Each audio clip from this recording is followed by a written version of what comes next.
저희가 어제도 계속 헌재를 주시했는데 결국 한덕수 권한대행이 복귀를 했습니다. 네. 보시고 어떤 생각을 하셨는지 궁금하네요, 의원님 먼저. 참 아쉽더라고요. 그러니까 뭐 그 일단은 그 판결에 네. 가장 주된 논거는 그거였던 것 같아요. 한덕수 총리가 이제 탄핵이 되면 네. 국정 공백, 국정 혼란이 우려된다. 이것이 가장 큰 전제였던 것 같아요. 그래서 그 이언적이고 위법한 행위는 있었지만 그러나 파면에 이를 정도는 아니다. 네. 이렇게 저기 이제 판결 내용을 했는데 대단히 아쉽죠. 이거에 대해서 이언적이고 위법적인 행위가 있었는데 그 파면에 이를 정도로 중대하진 않다라는 그 판결 내용에 대해서 국민들이 과연 이게 받아들일 수 있는 내용이냐라는 점에서 아쉽습니다, 솔직히. 아니, 헌법재판관 3명을 임명하지 않아서 탄핵이 됐는데 네. 그게 아직까지 해결되지 않고 있지 않습니까? 그렇죠. 그리고 최상목 대행이 2명 임명해서 1명, 마은혁 재판관 임명 안 했을 때도 헌재가 권한쟁의 심판에서 판단했어요. 그렇죠. 그런데 지금 이걸 3명을 임명하지 않았다 한덕수 국회 제적위원 총리를 3분의 복귀시킨다. 저도 어제 이제 기각 5명, 뭐 인용 1명 각각 2명이었는데 뭐 각하는 말할 것도 없고 기각을 내린 5명의 재판관의 판단도 진짜 이해가 안 되더라고요. 그렇죠. 지금 그러니까 특히나 좀 말씀하신 것처럼 최상목 대행에 대해서 명백하게 마은혁 재판관 임명 안 한 거에 대해서는 네. 이원이다라고 헌재에서 판결했잖아요. 그럼요. 그 단초를 제공했던 사람 아닙니까 한덕수 총리가? 그럼 그 자체로 그러면 앞으로 그러면 그 저 국회 추천 목에 대해서 대통령 임명 안 하면 네. 그래도 되는 거예요? 그러면은 그것도 뭐 중대 사유가 아니다. 지금 헌법재판관뿐만 아니라 대법관도 지금 임명 안 하고 있는데다가 그럼 중앙선관위도 3인 국회 추천인데 대통령이 마음에 안 들면 안 하면은 그냥 되는 거냐고요. 완전히 법치의 근간이 지금 흔들리게끔 하는 그런 판결 내용에서 너무나 아쉽다는 거죠 지금. 네. 헌법재판소는 이제 헌법을 수호하고 최상위 이제 사법기관으로서 뭐 사실 징계재판소 아니겠습니까? 잘못된 것들을 하나하나 짚어주면서 헌법이 무너지지 않게 법치주의가 무너지지 않게 하는 그런 기관인데 어제 내려진 이 판결 특히 이제 내란죄 관련해서는 내란 혐의 관련해서는 네. 또 우리가 그동안 예고편이 아마 상영이 될 것이다. 윤석열 파면 선고 앞두고 예고편이 나올 것이다라고 예상은 또 했었는데 거기에 대해서는 또 깊게 판단하지 않았더라고요. 그렇죠. 근데 이제 분명한 것은 내란에 적극적으로 공모하거나 방조하거나 묵인하지 않았다라고 했기 때문에 네. 기본적인 거는 그 내란 행위에 대한 이연성에 대해서는 전제로 해서 판단한 거라고는 분명히 보여지죠. 그러니까 이제 거꾸로 얘기하면 예. 한덕수에 대해서 적극적으로 이제 그 이제 사실 판단만 하고 법리 판단까지는 하지 않은 것은 전제에 대해서 인정했다라고 보는 것이 맞고 거꾸로 얘기하면 윤석열이 적극적으로 한 것이 맞다. 이원적인 비상계엄은 내란행위라든지 이런 것들은 네. 그렇게 해석하는 게 맞는 것 같고 그래서 이제 그 윤석열의 그 파면 그 관련돼서는 오히려 더 이거에 대해서 그 뭐랄까 그 근거를 네. 이걸 통해 찾을 수 있다라고 보는 게 맞는 것 같아요. 한덕수는 적극적인 뭐 역할을 하지 않았지만 뭐 공모 네. 거기까지는 가지 않았지만은 결국 내란 행위가 있었던 것이고 네. 그리고 어제 보니까 이 국무회의라고 안 하고 헌재에서 회의라는 단어를 쓰더라고요. 그러니까 국무회의 자체가 뭐 정상적으로 있지 않았다 이걸 또 확인해 시켜주는 게 아닌가. 그렇죠. 예. 그러니까 절차적으로도 제대로 안 된 그런 계엄이었고 뭐 사실 요건에도 맞지 않고 국회를 침탈하려고 했고 중앙선관위 군을 보내고 이런 것들 여기에 대해서는 이건 뭐 살아있는 상황이다 이렇게 볼 수가 있겠네요. 그렇죠. 그리고 이제 예. 그 내란죄 예. 지금 그 윤석열 탄핵 심판에서 윤석열 측하고 지금 국힘하고 구구 세력들이 주장하고 있는 게 내란죄를 철회하고 내란 행위로만 했던 거. 요거 때문에 그리고 그 형사소송법을 준용하게 되어 있는데 네. 준용하지 않은 것. 요 두 가지를 가지고 각하해야 된다라고 주장하고 있잖아요. 그거와 관련해서는 명백하게 요 내란죄를 처리하고 이런 것은 각하 사유가 아니다라는 것도 어제 판결을 통해서 확인이 됐어요.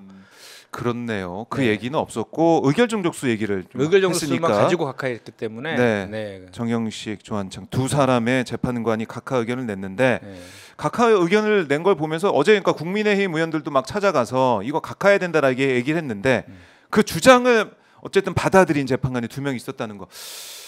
이것도 우리 국민들이 좀 지켜보면서 불안하다 이런 또 말씀도 하시고요. 사실 좀 예. 답답하죠. 그러니까 이게 사실 헌재가 87 체제 때 그 비상계엄 전두환이나 박정희 때 비상계엄 등 그 것들에 대해서 네. 박정희 때 왜 그 이혼 법률 심사 이런 거를 대법원에서 했었잖아요. 그때 네. 대법원이 그 뭡니까 국가배상법인가요? 그거를 이혼 판결하니까 박정희가 아니 감히 내가 만든 법을 니네가 이혼 판결을 해 이래갖고 탄압을 막 사법파동이라 해서 엄청 탄압을 했었잖아요. 네. 그 이후에 이제 87년도에 만들어진 헌법재판소고 그 전 세계에서 되게 모범적으로 우리 헌법재판소를 따라가려고 하는 그런 거잖아요. 그런데 네. 지금 헌법재판소가 정치적 사법기관은 맞죠. 그러니까 정치적인 것도 고려해야 되면서 이제 사법 판단을 해야 되는 건 맞는데 네. 이번 한덕수 판단 같은 경우는 너무도 그것이 정치적 정무적인 판단의 영역이 너무 컸다라는 거에서 대단히 아쉽죠. 그러니까 그 헌재가 이른바 뭐 정치질하고 있다라는 비판을 지금 피할 수 없는 상황까지 온 것 같아요. 그렇게 되면 이제 또 헌법재판소의 존립에 대해서 또 이제 얘기가 나올 수밖에 없는 그런 상황이 되잖아요. 참 그래서 어제 이 나눠져 있는 여러 가지로 나눠진 재판관들의 그 의견들 이거 하나하나 확인하면서 우리가 윤석열 이제 파면 선고, 윤석열 탄핵 심판 선고는 이거 어떻게 될까? 또 조마조마하게 보게 된단 말이죠.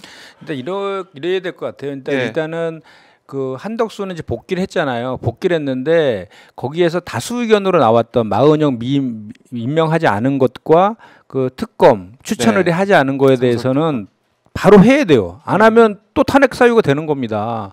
그거 이혼적이라고 했잖아요. 다만 국정 공백이라든지 뭐 이런 거를 이유로 해서 네. 파면에 이를 정도는 아니다라고 한번 봐준 거예요.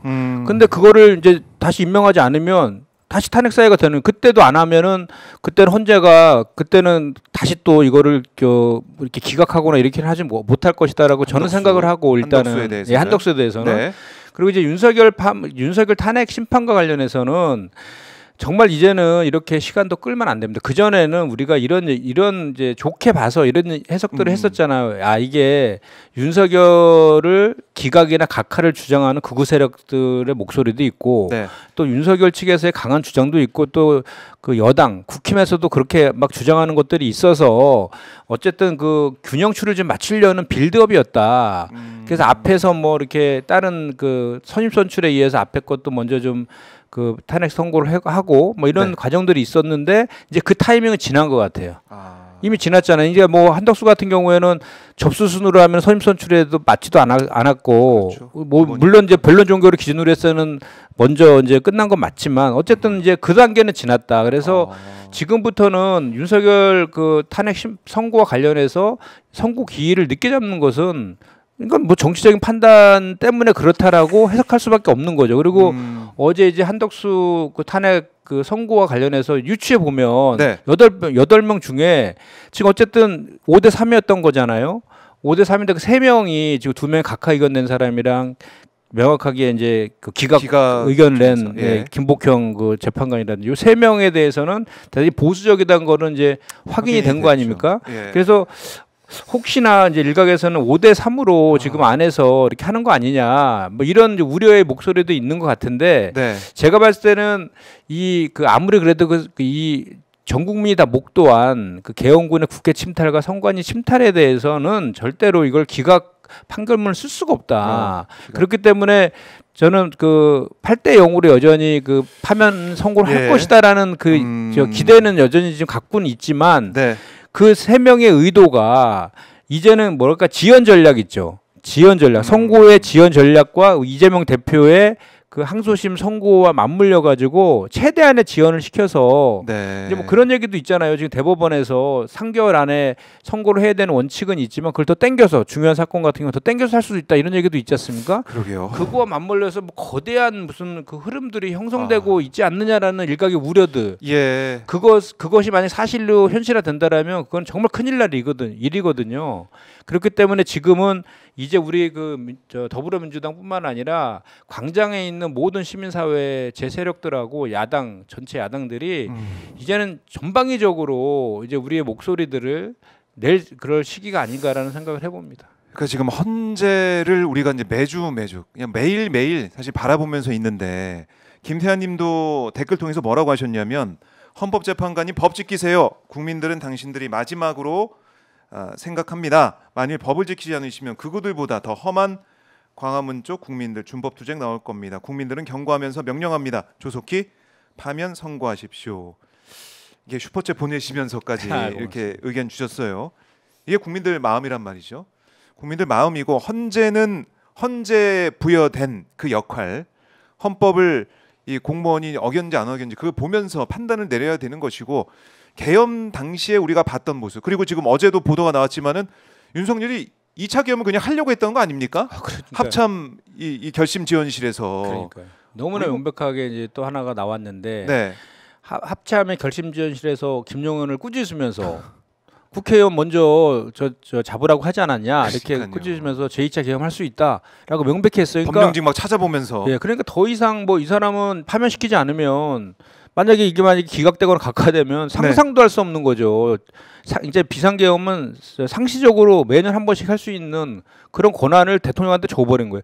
그러니까 지금 어제 그 한덕수 판결이 너무나 그 아쉬웠던 측면이 뭐냐면 우리나라 예. 상권 분립 국가이잖아요. 그런데 그 대통령에 대한 견제를 국회가 하는 거잖아요. 그렇죠. 그런데 그 국회 대통령 견제 기능을 다 그냥 부정해버린 거예요. 대통령 마음대로 다 하라는 거잖아요. 그렇죠. 그렇지 않았습니까? 근데 그게 만약에 대통령에 대해서 좀 전에 말한 그 사례 같은 경우에도 네. 헌법 수호 의지가 전혀 없는 게 다시 또 한번 확인된 건데 이 사람을 예를 들어서 풀어준다라고 하면 이건 말이 안 되는 거죠. 근데 지금 현재 네. 우리나라에서 지금 벌어지고 있는 것들이 너무나 법치를 일상적으로 부정하고 말이 안 되는 일이 일상적으로 일어나기 때문에 지금 국민들이 불안해하는 거 아니겠습니까? 그 뭐 저 신무정이가 쏘아 올린 그 구속 네. 취소부터 시작해서 그러니까요. 그 최상목이 지금 뭐 그 마은영 임명 안 하죠. 상설특검 추천을 해도 안 하죠. 네. 모든 것들 거부권 행사하죠. 모든 법안들에 대해서 대통령 놀이 하고 예, 있죠. 예. 이런 것들이 또 한덕수 풀려났죠. 이런 아. 것들이 지금 일상적으로 계속해서 일어나다 보니까 국민들이 되게 불안하잖아요. 그렇기 때문에라도 더 헌법재판소는 헌법을 수호하기 위해서 만들어진 그 법원 아닙니까? 그렇기 때문에 빨리 이거를 날짜를 잡아갖고 선고를 함으로 해서 이런 그 혼란들을 네. 정지시키는 역할을 해야 되는데 너무 안타깝습니다 지금. 그래서 먼저 오늘도 이제 민주당 의원들이 어제 뭐 그제도 그렇고 계속해서 헌재 앞에 가가지고 기자회견하면서 빨리 선고해라라고 외치고 있고, 이렇게 늦어지다 보니까 이제 극우들의 시위나 극우들의 준동 이런 것도 계속 이어지고 있는 거 아니겠습니까? 이제는 뭐 내란을 떠나서 내전 상태까지 가고 있잖아요. 정광훈 목사가 주말 집회 때 그랬거든요. 이게 만약에 파면이 된다라고 하면 내전이 불가피하다라고 얘기를 했어요. 그 자리에서 윤상현이 뭐라 그러냐면 반국가 세력과의 전쟁을 선포한다고 하면서 비상 계엄을 옹호했습니다. 정동혁 의원은 장동혁은 네. 한때는 뭐 저 친한계로 좀 잘 판단하는 것 같더니 갑자기 최고의 극우 세력으로 돌아가 가지고 무슨 비상 계엄이 하느님의 계시다라고 그 전에는 하더니 엊그저께 주말 집회에서는 네. 반국가 세력으로부터 자유민주주의를 지키기 위한 명령이다라고까지 비상계엄 옹호하더라고요. 그러니까 지금은 이제 내전 상태까지 갈 지경까지 가 있는 거에 극우 정당으로 이제 완전히 이제 그 가는 그 국민의힘까지도 거기에 동조하고 있는 내전을 선동하고 있는 지경까지 와 있는데 국민의힘의 내전 선동. 헌재가 지금 이렇게 파업할 때냐고요, 태업할 때냐고요 지금. 그러니까요. 이런 혼란스러운 상황, 대한민국의 그동안 우리가 이어왔던 민주주의 역사를 다 이제 부정하는 그 상황까지 왔는데 지금 헌재가 이제 뭐 하고 있느냐. 지금 오늘 3월 25일입니다. 화요일인데 오늘 만약에 이제 선고 기일을 지정하면은 금요일 할 수 있거든요. 네. 뭐 목요일은 일반 사건이 있어서 어렵다 이런 얘기를 또 하고 있던데 모르겠습니다. 지금 어려운 건 또 뭐 있습니까? 비상사태인데 지금 이럴 상황이냐라는 거고. 주심 재판관 정영식이도 예. 얘기했잖아요. 윤석열 대통령의 탄핵 심판이 가장 중요해서 그렇죠. 가장 우선시하겠다라고 얘기까지 했잖아요. 공보관도 수없이 얘기했고 왜 스스로만으로 뒤엎냐고요. 그건 뭔가에 보이지 않는 힘이 네. 작용했다고 볼 수밖에 없고, 우리가 합리적으로 의심하는 것은 그 정영식 재판관의 뭡니까 그 친척 그 누구죠? 그 진실화 위원장 장관급으로 임명했잖아요. 그때부터 네. 설마 했는데 그게 설마가 아니라 현실화되는 거 아니냐는 이제 우려가 네. 우리한테 와 있는 거죠. 그러니까요. 박선영 위원장 뭐 임명되고 이 상황들까지 엮어서 우리가 정영식 재판관을 네. 상당히 우려하는 목소리로 지켜봤었는데 일단 이렇게 늦어지고 있다.